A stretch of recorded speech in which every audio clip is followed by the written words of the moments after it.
Howdy everybody, welcome back to the channel, the main event here, and today we're going to be going over the Milwaukee Pokemon VGC Regional Championships, the first tournament of Regulation I, first official tournament of Regulation I, that was won by Andrew Ding, and we're going to start the video by going over his team. We're going to go over some usage information for the whole tournament, for day 2, for top cut, and then top 8, we'll maybe look at some teams, look at some restricted pairing, stuff like that. But before we get started, what restricted pairing have you been playing is the question of the day. And question of the day number 2 is, have y'all missed me? I'm sorry I've been gone for so long, but Reg G just kind of burned me out. I was over it, and plus I was really busy with other stuff, but you don't care about that, you care about the video. So let's go ahead and get started. So the team that Andrew used to win the tournament is a Miraidon Lunala team. We first saw a version of this team on stream during the event used by Ragav on stream, but it turns out a lot of people did go with this composition for the tournament, and it also ended up winning the whole thing. Andrew's version, which is the more common version, I'd say, is the Electric Seed Lunala and the Assault Vest Miraidon. He had Terra Electric because obviously with the Assault Vest you lose some of that specs damage, but with the Hadron Engine ability, Electric Terrain Boost, and Terra Electric, Electro Drift and Volt Switch still do absurd damage even without a boosting item. Your Assault Vest keeps you much healthier than normal, especially into stuff like Calyrex Shadow and opposing Miraidons. You probably still die to a Draco, but you know, not probably, you more than likely still die to Dracos without Terracialization, because we saw that actually happened on stream when someone clicked Draco into and they just died. But with Terra, I'm pretty sure you survive. You eat up those those Astral Mirages. Those are the 2 most prevalent special attackers in the format. I'm pretty sure you eat like Moonblast from Fluttermane. Obviously Chi-Yu is out there, you don't really take much damage from that as well. So Electro Drift, Draco Meteor, Volt Switch, and the move that picked up a lot on Miraidon was Snarl. One of my 2 of my buddies who played at the tournament, who I'll talk about a bit later, had Snarl on their Miraidons, but they didn't know other people were using it. It's something they just kind of came up with, and then they get to the tournament and everyone has Snarl on their Miraidon. I guess the reason being is that, like, without Terra Fairy, the Dazzling Gleam isn't as valuable, and without Choice Specs is not as valuable because the damage is just not as high anymore. And without what's it called? And then some people had like Choice Scarf, and with Choice Scarf, like Electro Ball would be there, but like Electro Ball isn't fast enough for most of this format, right? So you're not doing any damage anyway. So people opted to go for Snarl because you could end up like mitigating the CSR damage, Tropical's damage. You could mitigate damage from Lunala, for example. You can also like not be redirected when trying to hit those mons because they are so weak to Snarl. So they do take a lot of damage from that. So you can't be redirected. It also pressures Wide Guard, whereas like the opponent has to kind of click Wide Guard in certain situations. And if they're clicking Wide Guard, they're not attacking, which is very beneficial. For example, like Zamazenta, if it's clicking Wide Guard and it's not body pressing your instant or something like that, you're in a really good position because you can still do things with your instant, or like Parting Shadow Lifts, knockoff, etc. Going down to the Lunala, which I might even say is my favorite Lunala set right now, is the Electric Sea Lunala, Terra Fairy, Moonblast, Moonblast Beam, Trick Room, Wide Guard, because Lunala has a really strong special attack, right?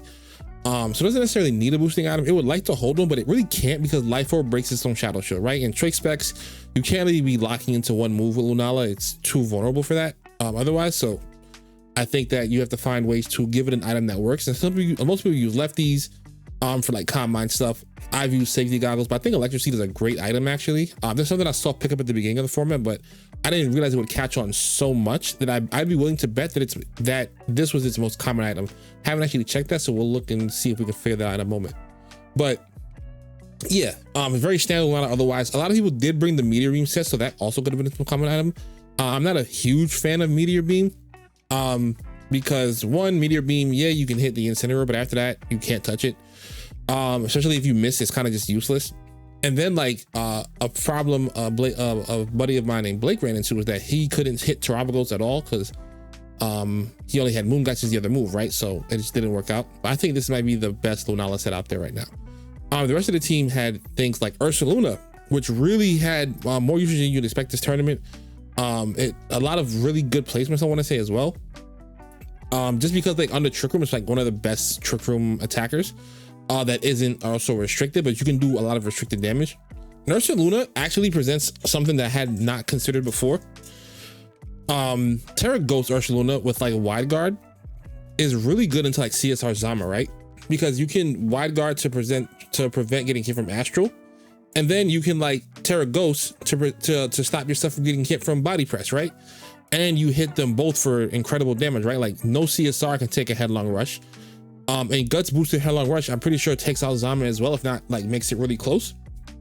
So like they don't really have a choice but to let you hit them for really, really big damage either way. And even though Terra like Facade is just so strong, it doesn't even matter. So yeah, I think that's a really, really cool tech. I actually expect Ursula to pick up some usage. I'm definitely gonna try to use it some. The Choice Band Urshifu was also on a lot of teams, just because like Urshifu under like Trick Room with Choice Band is just really strong. You don't need to have a lot of speed because you're a Trick Room team. You already have like a Miraidon, which is probably not even max speed on most of those teams anyway. So you just have your Urshifu, you have your Terra Ghost because you don't want to get faked out since you don't have any prior blocking and you don't have any speed, so you need to get these attacks off. Bandit Surging Strikes also just doesn't need Terra Water, it's just stronger than Terra Water anyway. So you're still picking up really big damage into things. Incineroar, pretty standard. A lot of people did run different Incineroars though. Some people had Rocky, this one, that one had Rocky. Some people ran AV. A lot of people ran U-Turn. Some people ran Wisp, some people ran Blitz, but otherwise pretty standard Incineroar here. And then also a very standard Grimmsnarl. Grimmsnarl is really good on this team, however, because if you look at like the way it's built, right? Assault Vest, Rocky Helmet, Electric Seed, Screens, right? So now your Lunala is already not taking that much damage because it's bulky, has the seed behind the screen, it's not taking much. Intimidating stuff behind screens did not do a lot of physical damage. Will-O-Wisp, damage mitigation. And then what creates a situation where you have to hit the Incineroar, for example, so many times that you're just chipping yourself down. The Lunala has Shadow Shift, so you have to hit it at least twice all the time. Miraidon with the Assault Vest, Intimidate, and Screens stays alive longer, so you can click more drifts, and you can also switch moves, right? You can Draco, Drift, Volt, Chanel. Bandit Ursh is going to do more damage to you than you can do to it behind Screens and Intimidate, and then Ursaluna is just a naturally bulky mon as it stands, right? So really, really good team, really cool concept. It's something that I've actually tried out a little bit myself in practice, and it feels really strong. So yeah, that is the team that won the tournament, and we're gonna move on to the usage stats. Okay, so we're gonna use Victory Road for the usage stats, and then we're gonna move over to Lab Mouse for some more detailed information. So day one, the top 4 restricted pairs were Calyrex, Zamazenta, which is to be expected. What was not expected was that it was so close to second place. Obviously, I think most people understood that Miraidon and Calyrex were going to be the number 2 most used duo, but I definitely thought that like this pairing would have been like just much higher, right? Just like much higher overall relative to the field. Not like 20%, but maybe like, you know, 15, and then the next one is like 9, 8, 7, right? But instead it was just 12. It's basically tied for first with these two. And the third highest pairing is actually something I think people were not necessarily expecting to be the third highest, was Koraidon and Lunala. And then the fourth highest, which is what I think people would have expected to be second or third, was Calyrex and Calyrex and Koraidon. Why am I forgetting these names? You see what happens when you don't record for a while? You forget what Pokemon are. Top 8 restricted Pokemon individually was Miraidon at 35%, which is kind of insane. Shadow Rider at 28, Koraidon at 27, also insane. So it's like Crown Shield Zamazenta was at 20, which we put it at number 6, which is kind of insane considering it's in the top pairing. But yeah, it's kind of wild. Kyogre was down at 12, which means like after the top 6, it drops off significantly, right? Because Lunala is 4th, Ice Rider being 5th is kind of insane too. But after that, so outside of these top 6 restricted, it drops off a lot. Ho-Oh is number 8, which is obviously something I think people who are following expected to see it in the top usage. Maybe if you weren't following, it gets a bit of a surprise to you, but usually that's like Groudon, Zacian, or something else, right? The top 12 Pokemon for the day one as well, just the non-restricted Pokemon. Incineroar reclaims its top spot as number 1 over Urshifu, which has been number 1 for a number of events in a while. Urshifu is actually down to 2nd and also under 30% for like the first time, but it feels like ages. Iron Hands being up at 3rd feels like something that's like feels like a bit of a leap for it from like being maybe like a little bit closer to the middle of the pack of these groups. But it makes sense, right? Because it just goes so well in so many of the teams. Like it just goes well in all the Miraidon teams as well. And it goes well on the Lunala teams, and for them to both be here, it kind of just makes sense for Hands to be there as well. Fluttermane being up in the top 4 makes sense because it pairs over with the Koraidon. Obviously, Koraidon is third most used restrictor, right? So generally, it's going to have like Sun partners. Rillaboom is just really good utility. Rillaboom is always going to be good in formats where Miraidon is good, so that just makes sense. For Giraffe is going to be good in Miraidon formats as well, just because what'll happen in these tournaments is a lot of people will try to recreate teams that did well in Reg G and then bring them back to Reg I, right? So like this will probably be on a lot of those Omega style teams that have a Calyrex Ice thrown on there. Chi-Yu is going to be on a lot of the Sun teams, so it's Raging Bolt. Obviously there's going to be Tailwind setters in the format. Indeed, is going to be everywhere. And Ogerpon being the #1 most used Ogerpon in day 1, or at least the #1 most used Ogerpon in day 1. Sturdy just gives you a lot of like utility. Rock coverage is really good in the format right now, especially because like there's a lot of Terra Fire, right? Like Koraidon Terra Fires a lot. Calyrex Terra Fires sometimes. Being able to redirect like volt switches, stuff of that nature is just like really, really helpful. Now, if you go on to day 2, we look at the changes though, right? So what was #1, which was CSR Zamazenta, is actually down at 3. So it had a 4% decline, which is actually not a good sign for this thing. I think it was Alex Underhill on stream who mentioned he just thinks that because of NA, we like to play around with stuff more and try new things versus other regions that might be a little bit more like meta defined, like the EU region in particular. So it wasn't surprising to him, but like this is a bit surprising to me that it's like 3rd. Especially because like Lunala was generally considered to be a worse ghost type than CSR, and Koraidon was generally considered by a lot of people to be a worse fighting type than Zamazenta, even though I may not have agreed with that personally, but a lot of people would, right? So for them to overtake by such a big margin, which means they leap from 11 to 15%, which is really good win rate. And Miraidon CIR, Calyrex Ice, and Miraidon jumped up to 16, 4% increase. And then this is not a pairing I've ever played against once in practice. Just shot up all of a sudden, Koraidon and Calyrex, and just looking at them, they don't seem like they go together, right? Like increasing fire type damage for this guy, maybe he's a Terra Fire type, so like maybe just reducing the water type damage that comes out or something, because that's actually insane to me. I was not expecting to see this a pair at all. Like you could give me a bunch of options, and this is not the one that I would have picked, right? So I don't know how that happened, but I guess we'll see when we get into a deeper dive. Top 8 restricted just individually. Miraidon went up. Koraidon also went up. Shadow Rider went down 5%. Lunala increased by 3%. Ice Rider went up by 7%. So clearly the people who, it being in 5th place out of the restrictions was a fluke because it jumped up. CSR and Zam basically not in the top 4. And then Ho-Oh went down a little bit, but moved up to the position. And Kyogre did not have a good showing, only 12% day 1 and then down to 8% on day 2. And then for this, the list is mostly the same Pokemon except, oh, actually, no, I don't want to give you bad information. Let me actually look at the list properly and tell you. So Iron Hands and Incin are still top 3, and so is Urshifu. Top 3 didn't change except Iron Hands overtook Urshifu, right? But they all increased in usage. Fluttermane was still 4th. Fridraft jumped up to 5th, but Ursaluna, remember how earlier in the video I said we'll get a look at the Ursaluna stats? Not top 12 in day 1, 20% in day 2, which means it was like nobody, a few people brought it, a few really good players brought it basically, and they all just did well in day and cut the event, in day 2 of the event. Brute Bonnet also on the Sun teams really well with the boosted defense. Chi-Yu stayed about where it was at 19%. Raging Bolt increased a little bit. Grimmsnarl jumped up onto the list because it was on those AV Miraidon teams. Amoonguss also jumped up as well because Amoonguss is just the GOAT, and Rillaboom stayed in the list. So Indeedee fell off because CSR fell off. Ogerpon probably fell off because it was probably like on those Omega type teams, maybe. I'm guessing that probably didn't do as well. Whimsicott and who else did not do well? Whimsicott and Tornadus actually fell out of the top 12. So maybe the Tailwind stuff isn't as powerful as we thought it would be, because I thought Tailwind would make things like really, really overwhelming, and apparently people are doing better without having it. They're choosing bulk over speed, which is interesting, right? Because I guess a lot of format is already very fast and it does a lot of damage, so you kind of need to be able to take hits. So that kind of makes sense to me. So we're gonna switch over to Lab Mouse, take a little bit of a deeper dive into like some stuff like win rates and stuff. Just a quick shout out to my boy Joe Kwan for getting 8-3 with Entei and one of those scarf Miraidons that I mentioned. I just wanted to slide this in here really quickly. Shout out to Joe Kwan, and shout out to the builder of the team, Lorenzo Arce, who was unjustly disqualified from the tournament, undefeated at 5-0, potentially, you know, ready to run the table. Who knows how the tournament would have gone, but already qualified, basically almost dang near guaranteed qualified for day 2. Only needed the one more win. Unjustly disqualified from the tournament. If you guys were on Twitter, you know the story. They said that he was looking into the crowd for signals, but there was no one there to give him signals. There was no proof of anything. He just looked at the crowd the way anybody else who's on stream looked at the crowd.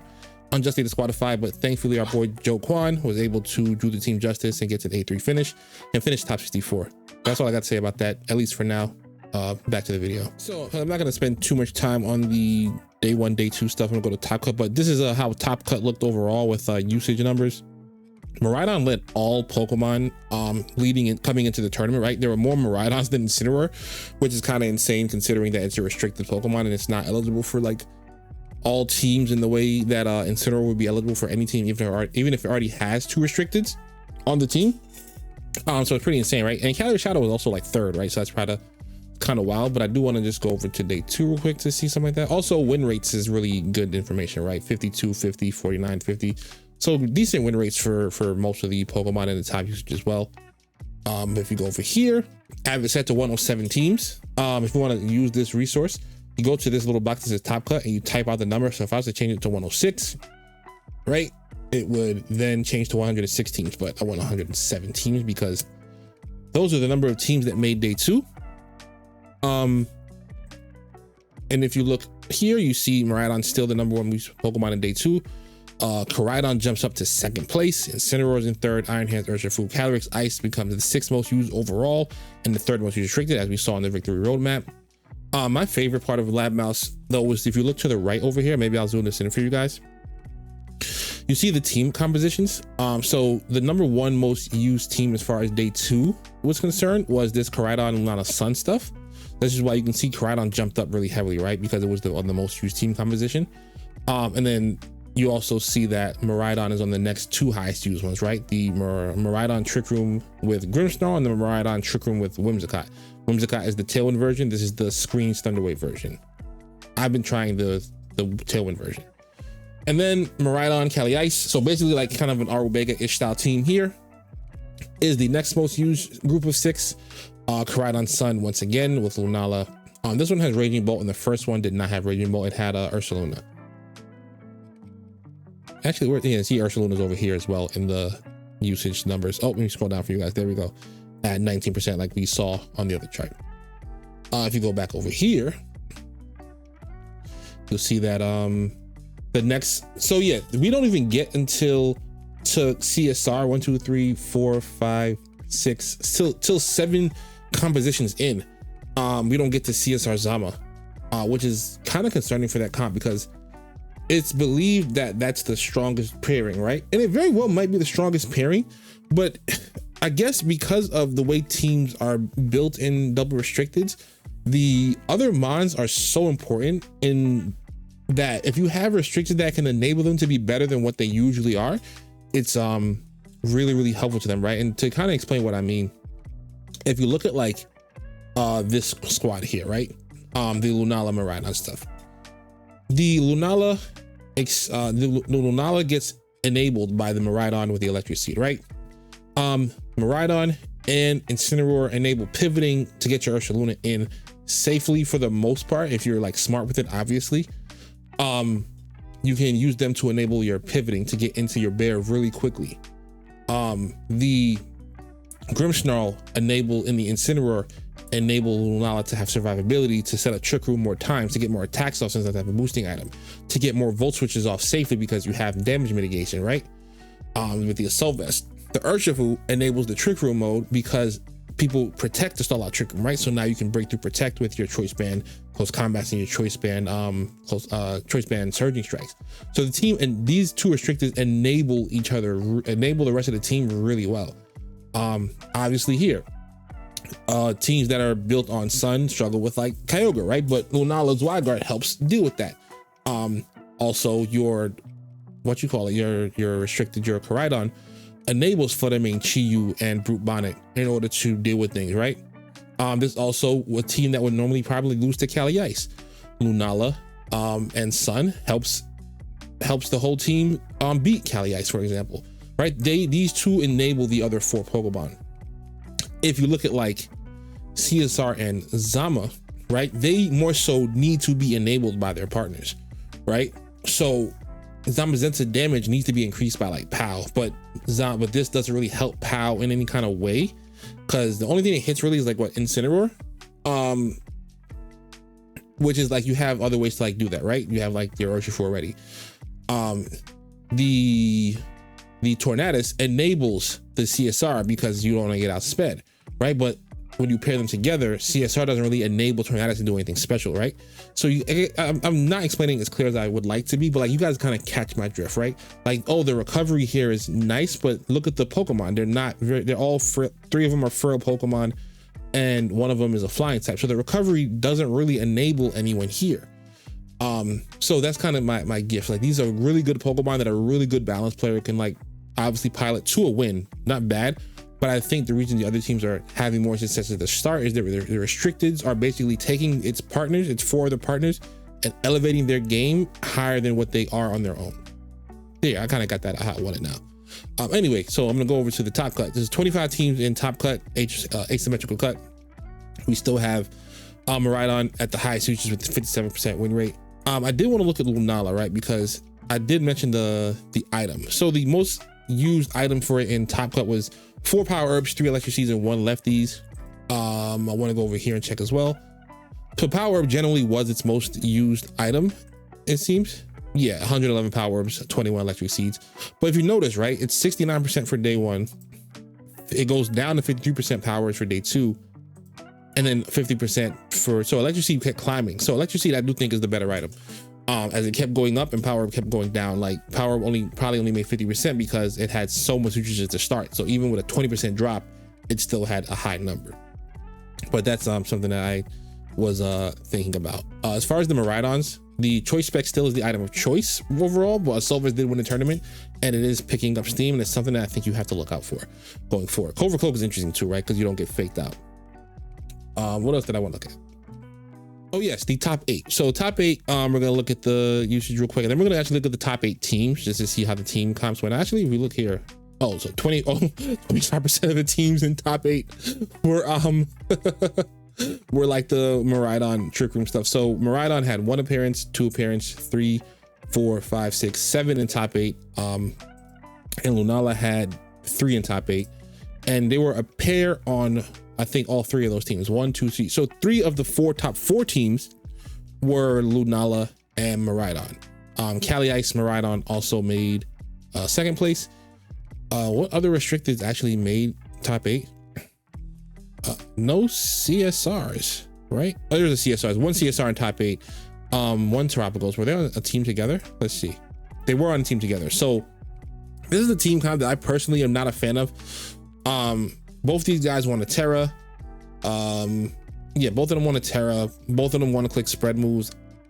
It's just not my cup of tea. I think this is like probably like a Combine thing. So it is a Combine Poggle. So it's kind of just like Combine Poggle's balance with a CSR joined on there with Encore Disable, which kind of makes sense, right? Because I guess there are ways that you would stop CSR from setting up, get kind of mitigated by Encore Disable. Like if you click, close combat, or like Drain Punch, for example, or Low Kick, or whatever it is with like Iron Hands, and it gets like disabled, that could be bad. If you like click close combat and you get encored into it, and they like, now you can't hit this guy. Like there's ways that I can see that being a pair that obviously does well, but it's not something that I would probably bring to a tournament myself because it's just not my play style. Shout out to Darsh. He made it top 8 with this Leech Seed Cali Ice team. Yes, you heard that right. It's Lefties, Leech Seed. My boy Yanchak also gave someone a team with Lefties, Leech Seed, Cali Ice that made day 2 as well. So shout out to Yanchak. But yeah, this is like so funny. But Lefties, Leech Seed, and Grimmsnarl, right? You basically get your screens up, you get your Leech Seed up, and you just click Glacial Lance. They just can't really kill you. Then you have your big damage dealers here. You have your setup mon for screens. You have another big damage dealer here, big damage dealer here, right? So actually, team is just hard to break realistically. So I understand why it did so well. Cali Ice is in 1, three teams. So Cali is not on trial. Watch 3 teams in the top 8. Zamazenta not in the top 8 at all. I think Haradon also didn't make top 8, which is kind of funny because it was on so many used teams. But if I expanded that, oh, that's enough. If I just go back to top 25, right, which is just the cut teams. Let me see how many Haradon were there. Come on, hurry up. There we go. So Haradon had 8 in top cut, so it did cut the event pretty well. 8 out of 25. It's like a third of the field, 32% usage.